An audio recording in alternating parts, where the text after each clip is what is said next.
Can the Spurs extend their winning streak to 4 tonight? Let's talk about it.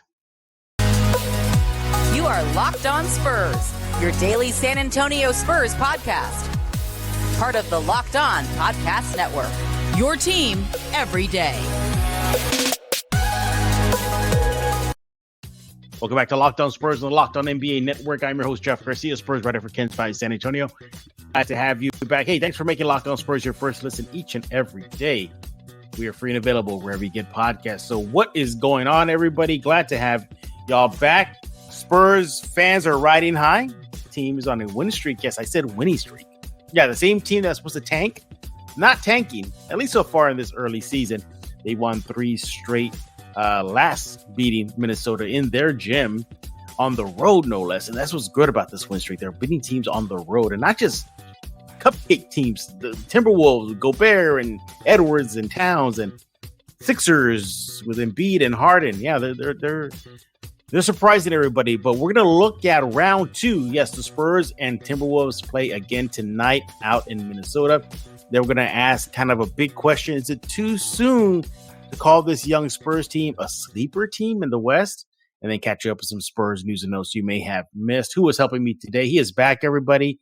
He is the last Jedi himself, Joe Garcia with Two Shots Podcast. Joe, welcome back to Locked On Spurs. And by the way, thank you for giving me the heads up. There's a new Star Wars movie coming out. And you know how brutally critical I can be when it comes to that franchise. Oh, yeah. I just finished tagging you in a tweet, and I was just talking with our friend Abel. And I told him that you're going to be very critical of the new movie that's in the works because the last trilogy was too hill country fare for your liking because you're a Star Wars snob. I repeat, I've never seen the last movie in the recent trilogy. You're never going to see it. I'm never going to see it. Although you got close that one during the pandemic. You got close to getting me to watch it with you. Yeah, you were on the fence, but then you're like, no, I can't do it. Well, Joe, one thing that's for sure is Team Tank is hurting you right now. Those fans that are hoping the Spurs would be losing left and right now, at least through 4 games, that's not the situation. Spurs are 3-1 to start the season. They play Minnesota tonight in round 2. Joe, let's jump into it. Let's go into preview tonight's contest. Wolves, Spurs out of the Target Center. Do you think the Spurs can get another W in their gym? I think it's going to be a tall order. You know, I think the Spurs kind of surprised the Timberwolves this last game. I don't think they're going to be able to do that this next game. I think the Timberwolves are going to figure some things out. Unfortunately for the Spurs, I think the Timberwolves win this next one. You know, I look at this Wolves team, and obviously they were off their game. You know, didn't come with any energy whatsoever, and they brought the energy too little too late in the fourth quarter. Although the Spurs nearly gifted them that game, only scoring 12 points in that final frame for San Antonio. This is going to be a different Wolves team tonight. I don't expect the same performance that we saw out of Gobert and Towns, and especially Edwards tonight versus the Spurs. In yesterday's Locked On Spurs, I kind of took a quick look at the Wolves game ahead of tonight. I'm going to stick with that. I think the Spurs get the W again, but I don't think it'll be as easy as it was for San Antonio. Joe, they built a 35-point lead on Minnesota the other night. Yeah. So I think it's going to be tooth and nail. I think it's going to come down to a fight. But I actually got the Spurs winning their 4th. I think what we're seeing in this team, Joe, is a lot of sharing the ball, a lot of everybody pitching in, especially for a team that doesn't have a major megastar on the roster. If you're looking at tonight's game, Joe, who do you think needs to step up for the Spurs? Do we need more production out of Keldon? I mean, look, he had 18 points in the other meeting the other night. Do you expect him to give more, or do you expect more of the same, just everybody contributing? That's the thing with the Spurs team is that you don't necessarily need your superstars to perform at a high level, as we saw yesterday. You just need people on this team to step up. You know, we had Jeremy Sohan. He had 14 points, and Spurs fans were very critical of him being that he was such a high pick in the previous draft. He was number 9. And then you look and see what we had out of Zach Collins. He had 11 points coming off the bench, So if you can go ahead and get some production out of your bench players, and not only that, but you can get production out of some of your starters like Sohan again. That actually does help quite a bit, and it could give the Minnesota Timberwolves a bit of a problem, but one of the things that I have been surprised with the San Antonio Spurs, and it's an early sample size, is their ability to just be after it on the defensive end. They're so young, they're Right. so quick, they're just swarming, man. They're just all over the place. They're playing loose. They're having fun. I think that's the big thing, is that they're having fun. Their Right. smiles all on the court. This young team is just out there and just enjoying it, and I think it shows as far as the chemistry goes. So I think that has been a very big factor in the way that they have been playing. But yeah, I mean, they can go ahead and continue what they're doing right now. They can go ahead and give Minnesota some trouble, but they're going to need some production out of the supporting cast. Mm-hmm. Yeah, I'm expecting again Minnesota to come out very aggressive, and that's what we've been seeing so far in this 3-win streak. Of the Spurs are the team that is coming out and popping teams in the mouth. It's not the other way around that we saw against the Hornets, where the Hornets came and just stomped their heads in to start the game, and that was it. That's the Spurs are doing that. They're jumping out to big leads. They're the ones that are setting the tempo, setting the tone. And you talked about a production from everyone. Through 4 games, Joe, the Spurs bench is outscoring opponents' bench. So you're getting production on that front. So through 4 games, the Spurs bench are averaging 41.3 points per game. Opponents are averaging 40.5. So they're narrowly beating that battle on the court. So it just goes to prove that everybody is chipping in. And Zach Collins mentioned it in game 2, where they picked up the first win against the Pacers, saying that that's Hornets' performance, that wasn't them. And he's been right, at least through these last 3 games. But are you expecting Minnesota to really try to come out and set the tone early? Or do you think the Spurs are going to be doing what they've been doing and setting the tone early? I think Minnesota's going to set the tone early. I think they have a big disadvantage over the Spurs when it comes to size, especially inside the paint. I think they're going to wind up taking advantage more of that mismatch, and that might give the Spurs some fits, and if they can go ahead and get the Spurs in early foul trouble and sit some of their starters, I think Minnesota can pull away with this one early. But we'll have to see if the Spurs defense can step up and keep pace with what Minnesota tries to go ahead and do as far as make some adjustments. Yeah, and you're going to see those adjustments. Popovich even said it ahead of the Minnesota game the other night, saying he doesn't really scout, because at the end of the day, it just comes down to effort and intensity. And the Spurs are going to have to maintain that throughout the entire season. He said it himself. Popovich said he expects all players to play like Keldon Johnson, high energy. And we're seeing this team starting to take a little bit of an identity, and that they're going to run, that they're going to get the rebound and go. We've seen Sohan grab rebounds and just outlet pass. Trey Jones get the rebound and he just goes. So you expect more of that tonight. Hey, look, if it's not broken, why fix it? The Spurs are doing something right in the last 3, and they hope to do that again tonight. And yeah, Minnesota, they're going to want to come out, to right the wrong, to get a measure of revenge after the Spurs. And not my words, the head coach, Chris Finch, said about his Minnesota team. He said the Spurs came out and just punked them. When did you ever expect to hear these young Spurs punking teams like Minnesota, Joe? No, but I mean, after you seen what they were able to do in the previous wins that they had, I mean, anything can happen. I think a lot of teams are just sleeping on the San Antonio Spurs, and they're taking advantage of that, So you can't take a team for granted. I think that's the consensus here. And if you go ahead and have a little lapse here and there, and I mean, San Antonio is going to take advantage of it, as they, like you said, they put a 35-point lead on the Minnesota Timberwolves and almost relinquished that league in the fourth quarter.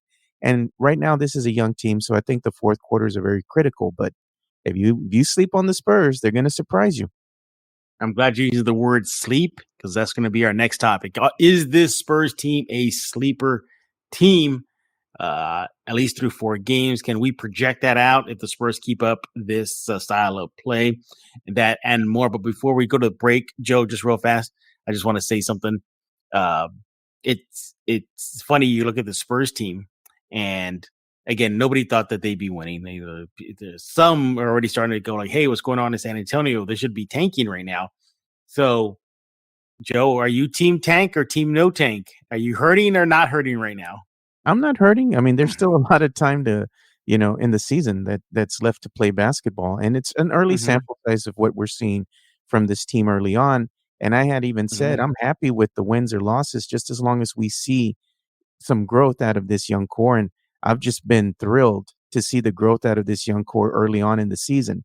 Now, let's see what happens, later on as we get further along into the Yeah. long NBA season. But right Mm-hmm. now, you can't be happier if you're a Spurs fan to just see what Absolutely. this team is doing. I mean, just enjoy the ride for what it is. Because again, Mm-hmm. I mean, things can change dramatically, but for now, let's just enjoy what's happening. It's fun to see this team out on the court. Yeah, just one thing they need to clean up tonight versus Minnesota: maintain leads. If the Spurs are up, I would like to see them fix that. They've been letting leads slip. Hopefully, they don't do that tonight if they do get up big on Minnesota, or even just have a lead, period. But when we get back, we're going to talk about the Spurs if they are a sleeper team with Joe Garcia of Two Shots Podcast. But hey, I want to talk to you about LinkedIn Jobs. Look, these days there's every new potential hire that can feel like a high stakes wager for your small business. You want to be 100% certain that you have access to the best qualified candidates available. That's where LinkedIn Jobs comes in. That's where you have it. You go check it out. It's the right place to find the right people for your team faster and for free. Simple tools like screening questions make it easy to focus on candidates with just the right skills and experience so you can quickly prioritize who you would like to interview and hire. It's why small businesses rate LinkedIn Jobs number one in delivering quality hires versus the leading competitors. I use LinkedIn. I like when I see employers putting up their posts, very eye catching. They have the purple hashtag hiring frame in LinkedIn job profiles. That's how I know they're spreading the word that they're hiring. And if I want to apply, I can apply. So what you want to do right now is, well, go to LinkedIn Jobs. It helps you find the qualified candidates you want to talk to faster. Post your job for free at linkedin.com/LockedOnNBA. That's linkedin.com/LockedOnNBA. Post your job for free. Terms and conditions apply. We're back. Joe Garcia, he is with Two Shots Podcast. We're talking about all things silver and black. Go check out Two Shots Podcast and just go to Google it, and there it is. Go check out what Joe has cooking for everybody. He's going to talk about that in much, much more depth later on. So, Joe, you mentioned teams are sleeping on the Spurs, at least early on. I mean, that's your idea, that maybe these teams are sleeping, the Spurs are getting these Ws. But the Spurs are not projected to make the play-in, let alone the playoffs. But, Joe, do you think this team could rise as be kind of a dark horse sleeper team that when the dust settles at the end of the season, the Spurs make the play-in tournament, that nobody should be surprised because they have become a sleeper team? I want to say yes, they can go ahead and become a sleeper team, but I'm trying to be realistic here. And we've only seen them in an early sample size. And I've enjoyed seeing what I've seen out of this team. Playing hard, just playing loose, having fun out there. But as teams start to go ahead and gel, they start to get better and better as the season gets further and further along. I unfortunately think that this young Spurs team is going to show their inexperience. And unfortunately, I don't think they're going to make the play-in game. I'd be thrilled if they do. Don't get me wrong. I'm not saying I wish them to, just go out there and just tank the rest of the season and only, just not even be competitive. I'm happy with them trying to be competitive, and they can remain competitive, and we can see some of the growth out of this young core. I just feel at the end of the day, their inexperience, their inability to close out fourth quarters will come back and haunt them. It's something that they're going to have to definitely learn um, as the season wanes on. But unfortunately, I just think that this team is going to be still near the bottom of the league, when it's all said and done. That's just me going with the gut feeling. And again, this is just me saying how I'm feeling right now, even though they're on a win streak. I hope that they prove me wrong, and I hope that they do Yeah. absolutely marvelous this season, but I'm just trying to be realistic with the fan base. I mean, at the end of the day, I'm not expecting the team to make the play-in game or to make the playoffs. I just think they're just too young at this current time. We're seeing signs of youth. We saw that, especially in game one of the season, just coming out with bright stars in their eyes. You see Sohan recently say that he still gets his words, the butterflies in his tummy when he plays games. So there's still some development and growth, whether it be just settling nerves or, as we saw against Minnesota in round one, relinquishing leads. I think they could be a sleeper team at the end of the day because you're seeing them make these mistakes so early in the season, they'll learn how to maintain leads should they build another one, whether it be tonight or moving forward. I think that'll come. Now, do I think they're going to be a playoff team? No. But do I think they could possibly challenge for a play-in? We got to close your ears, Team Tank. I think they probably can. I think they probably could. And I'm not going to say they're guaranteed a lock in the play-in, but I wouldn't be surprised if there's some sort of chase at the end of the season. Like the Spurs are 3 games out of a play-in spot. Like that scenario happening. This team is young. They're hungry. Vassell has been saying it. The players have been saying it. They're not here to tank. They're here to win. Sohan said it after the win versus Minnesota, saying that he's glad that the team got the W, that they're chasing W's. So I think they don't like hearing this tank noise. I think they feel like their time is now. But Joe, Team Tank would probably be upset. Would you be upset though? Should the Spurs be that sleeper team and make a play-in spot, knowing that possibly Scoot or Wemby is no longer a viable option? I don't think I'd be disappointed as long as we'd see that they're playing at a high level. Now if they're just laden in mediocrity, and you're seeing that they're still playing at a high level, but they're not going to be good enough to make the play-in. And they're still not bad enough to get that top, 5 pick. At that point, you're going to be disappointed if you're a Spurs fan, realistically, because this is not where you want to be. You want the team to be able to be vying for a championship in the near future. And if you're late into mediocrity again, it's going to just go ahead and delay the inevitable, another rebuild. And that's the one thing that Spurs fans don't want. We're currently right now in the middle of a full-on rebuild. And you see this young core playing at a high level, but you want them to do better, and that they're capable of doing better. And Spurs fans know that they're just maybe one piece away from getting back to that promised land again. And you're looking at that NBA draft, and you're looking at Scoot, and you're looking at Wemby, and this is going to be one of the most stacked drafts that we've had in quite some time. And everybody's just salivating over these picks. Yeah. But at the end of the day, what do you want? Do you want the team to be great right now, as far as them being able to get to the play-in and not go past that? Or do you want them to be great for the foreseeable future and get that piece that they need and contend for a championship? I'm with the latter. I'm wanting them to play, show some growth, but at the end of the day, don't try too hard because we still need some help. Yeah, if development is one of the goals this season, well, then through 4 games, you're getting that, and they're showing that. They look to be ahead of the schedule as far as team development. They mentioned sharing the ball, passing the ball around. They had 30 plus assists on 48 makes against Minnesota. So you're seeing that they're one of the best teams in the league right now through 4 games when it comes to sharing the ball. They average about 30 assists per game, which is really, really good. Their starters on all this is tell you how much they share the ball. The starters average about 17.3 assists per game. So they're definitely spreading the ball. You have the bench. They're averaging about 12.8, close to 13 assists per game. So sharing the ball has been key for this team.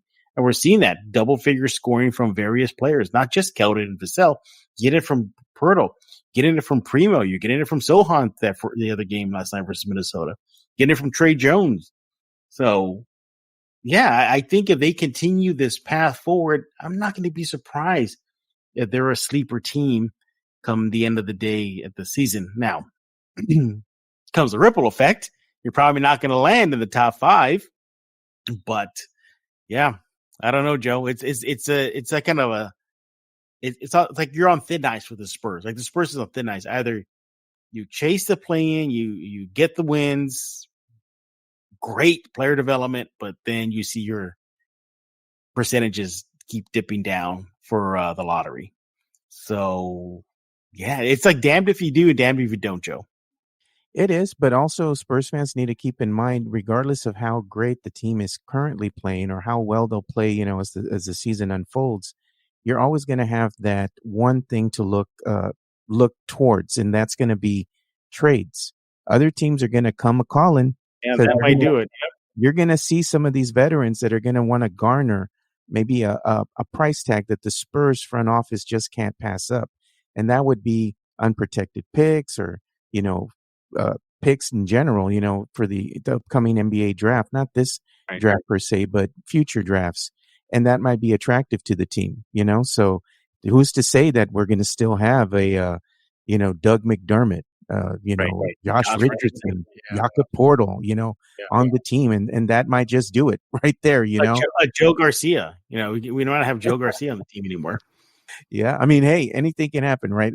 But just saying, in general, a trade could be made, and that could just pretty much, tank the season for the San Antonio Spurs if the team decides to pull that trigger. But I'm just throwing that out there because Spurs fans are riding high right now. But I'm just saying it's a business, and at the end of the day, expect the unexpected, and a trade could still happen.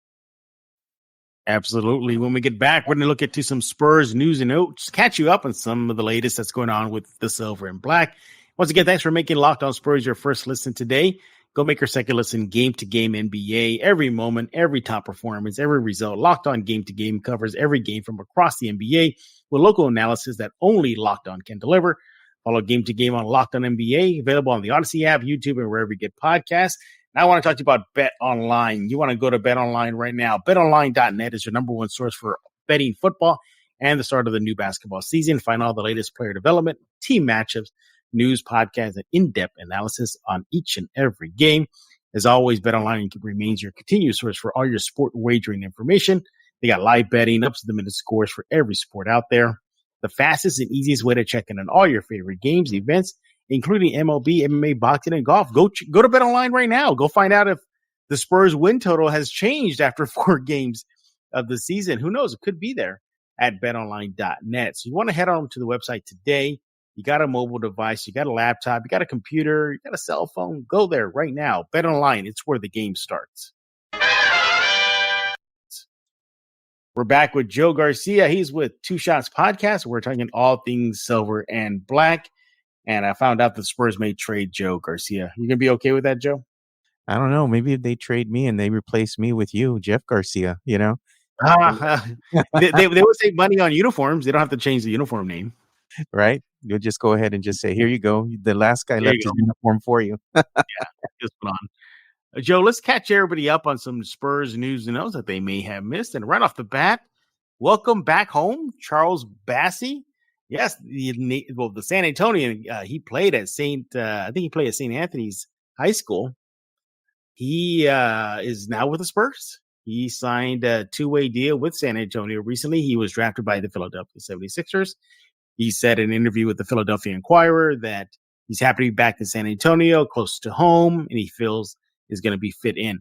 Center, he's going to likely play in the Austin Spurs for the bulk of the season, but Joe, the Spurs continue to tinker with the roster. Yeah, that they do. And they're going to continue to tinker with the roster as the season wanes on. I mean, we just never know what's going to happen. We could lose somebody due to injury and whatnot. I mean, that's the name of the game. But I think they're just going to start tinkering with the roster here and there. And we might see some of the young guns, that have been delegated down to the G League make an appearance here and there. And that's going to be fun to see how the younger generation of Spurs are going to be able to, kind of come in and play beside the current roster that we have right now. Because I know everybody's looking for Brenham and, Arlo and all them. Yeah. Well, I'm glad you brought that up because in other Spurs news, the Spurs announced that they have assigned to the Austin Spurs Blake Wesley and Malachi Branham. Good move or bad move, Joe? I think it's a good move. I mean, because realistically, what were they going to do with these younger players? Are they just going to be delegated to the bench and just be there and observe? I mean, they want to play. Players want to play. So I think giving them some playing time over in the Austin G League, letting them hone their skills a little bit, and then bringing them here and there, like they did with, Primo and some of the younger rookies that in previous seasons. I think that's the way to go, because the last thing you want them to do is just not even get any play, not even get any run.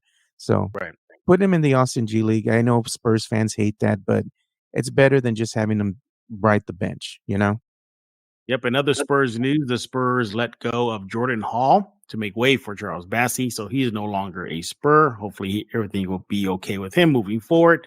Speaking of former Spurs, Joe Wieskamp. Joe, he was the number 2 overall pick in the G League 2022 draft. He goes to the Wisconsin Herd, so he is no longer unemployed. He's with the G League. And what did you think about that move, letting Wieskamp go? Was that a good move or a bad move? I think it was a good move on the Spurs' part. I mean, they pretty much saw all they needed to see out of him. I mean, maybe he just didn't flourish into the type of player that they thought he would, you know? So it's good to see him, though, get a job somewhere else. You know, last thing you want is for somebody to lose their job, especially coming up into the holiday season and all that, and not get picked up by another team and be given a chance. And I hope he flourishes, you know, in his new role with the Wisconsin G League team. Yeah, so he'll be out there. Hopefully he'll see an NBA team soon. In other Spurs news, Greg Popovich, head coach of your Silver and Black, lent his voice again for Wrongful Convictions Day. He regularly speaks out on this issue. He and joined other NBA coaches like Steve Nash and Doc Rivers to speak out on this pressing issue that he is very adamant about. So if you want to see the video of that, go to kens5.com/Spurs. And finally, in other Spurs news, Joe, you like coffee? I'm not really a big coffee drinker, but I will drink it on occasion. Yeah. My wife is more of the coffee drinker than I am. I'm more of a cappuccino kind of guy. You have a coffee maker, right? Yeah, I do. Yeah, I have a Keurig. It's my wife's. Oh, well, there you go. Well, the Spurs have introduced a new coffee. Yes, they have a collaboration with a locally owned San Antonio's very own estate coffee company. It's called, talk about creativity here, Por Vida, the Por Vida roast. So that was pretty much an easy, probably sit down to try to figure out the name of this coffee. But yeah, it's called the Por Vida coffee roast that fans can brew at home. It's a Mexican roast. It showcases estate coffee, which is the local roaster based in San Antonio. And it celebrates being part of the Spurs family as a lifestyle beyond the court. I believe, Joe, it's going to be out this Friday, October 28th. And if you're in San Antonio, you want to go to 1320 East Houston. And each 12-ounce bag will retail for $18. Or you can just go online to Estate Coffee Company, and there you have it. So, Joe, will there be the Por Vida roast in your household? Probably. I'll see, if I can go ahead and try it out with the wife. She's going to be the coffee connoisseur, though. She'll tell me if it's yay or nay. You're going to take a sip, right? I'll take a sip, but I mean, she's going to be the one that's going to tell me this is good or this is not good. Because believe me, man, she gets coffee like every single day. I just don't got the stomach for it. Mm-hmm. What about that new Spurs ice cream? The Court Crunch? I haven't tried it yet. Maybe next time you're here in SA, we'll go ahead and get a little pint and see if we can try it out and see what we think. Joe, you're going to go through like 6 pints of that. You're going to go through a gallon, right? No, man, I can't do that because I'm lactose intolerant, dude. So I have to take a pill in order just to get a little spoonful, Come on, HEB, make something that's lactose free, Wow. Well, Joe, Spurs are serving it up on the court with wins and serving it off the court with some food, from coffee to ice cream. Yeah, lots of stuff going on in this very young Spurs season. But as always, we thank you for listening to Locked On Spurs. Joe, tell us what's going on the Shots podcast. Oh, we're getting ready to go ahead and record a new episode, actually, as of today. So I'll be recording an episode shortly after we finish this episode of Los, as we like to affectionately call it, Locked On Spurs. So look for that to be coming out here shortly. But y'all just cover all sports, right? It's not just NBA.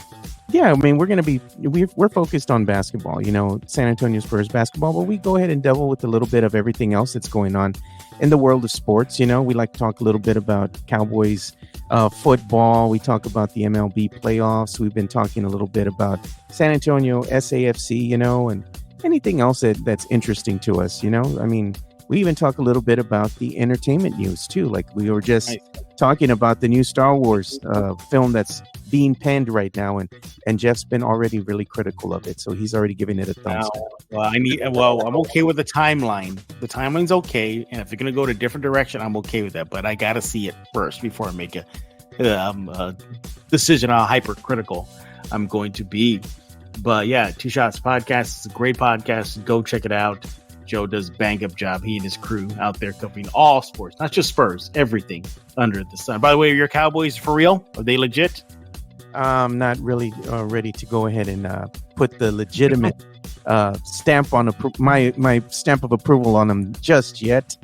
We just winded up getting, Dak Prescott back, and he looked a little shaky in this outing against the Lions. So let's see what he looks like against the Bears, and then I'll go ahead and give my stamp of approval. Another reason why you got to check out Two Shots Podcast. You get Cowboys talk, entertainment talk, and Spurs talk, and much, much more. But we thank you for making Locked On Spurs your first listen each and every day. You want to do another listen, check out Locked On Sports Today podcast, the biggest stories of the day, plus instant reactions, big game recaps, and the take of the day, available on the Odyssey app, YouTube, and wherever you get podcasts. Subscribe to Locked On Spurs wherever you get favorite podcasts, like the Odyssey app, YouTube, the Gens 5 Plus app, and much, much more. So for Joe Darth Vader Garcia, I am Jeff Garcia. We're going to put a lock on this episode of Locked On Spurs.